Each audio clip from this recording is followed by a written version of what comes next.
بسم اللہ الرحمن الرحیم۔ السلام علیکم۔ ایک انتہائی شرارتی بچہ جس کی عمر 9-10 سال ہے، ایک دن اس کے گھر مہمان آتے ہیں اور اس کی والدہ ان مہمانوں کے لیے کھانا تیار کرتی ہے۔ اب گھر مہمان پہنچ چکے ہیں، کھانا بھی تیار ہو چکا ہے، لیکن اس بچے کو ایک عجیب شرارت سوچی۔ اس نے مٹی اٹھائی اور اس کھانے کے اندر، اس سالن کے اندر جو اس کی والدہ نے مہمانوں کے لیے تیار کیا تھا، وہ مٹی اس میں ڈال دی۔ کھانا سارا خراب۔ اب والدہ کو انتہائی غصہ آیا۔ جیسے ہمارے ہاں یہ ہوتا ہے کہ اگر بچہ شرارت کرتے تو والدین اس کو بعض دفعہ ڈانٹتے ہیں، اور بہت زیادہ کیسز میں بعض دفعہ اس کو بہت مارتے بھی ہیں، اور زبان سے بھی ایسے الفاظ نکال دیتے ہیں جو نامناسب ہوتے ہیں۔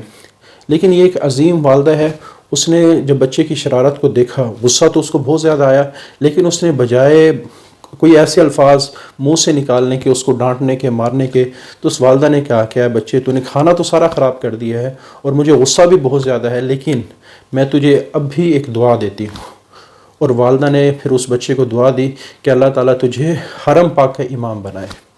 اور پھر ہوا یہ کہ اللہ تعالیٰ نے اس دعا کو قبول کیا اور وہ بچہ حرم پاک کا امام بنا، اور اس بچے کا نام ہے شیخ عبد الرحمن السدیس، جو اس وقت حرم پاک کے امام ہے، اور بلکہ امام نہیں ہے بلکہ جو اس وقت حرم پاک کے ائمہ کی کمیٹی ہے اس کے صدر بھی ہیں۔ تو ماں کی دعا نے اس شرارتی بچے کو کہاں سے کہاں پہنچا دیا۔ تو اس وجہ سے ماں کی دعا میں بڑا اثر ہوتا ہے۔